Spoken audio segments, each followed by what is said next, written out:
Hi, I am Dr. Sourabh and I am currently a postdoctoral fellow with Confirm.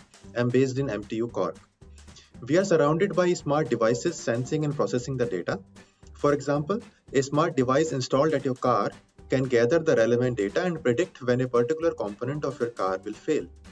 And the accuracy of these predictive systems often depends upon the amount of failure patterns they possess to train themselves.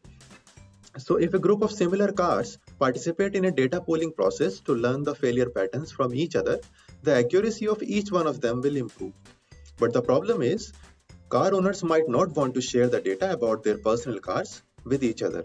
Well, my research focuses on this problem when the data privacy must be preserved while still participating in a data pooling process. In a manufacturing setting, multiple organizations may participate in this process and learn from each other's equipment failure patterns without revealing their critical manufacturing data to each other.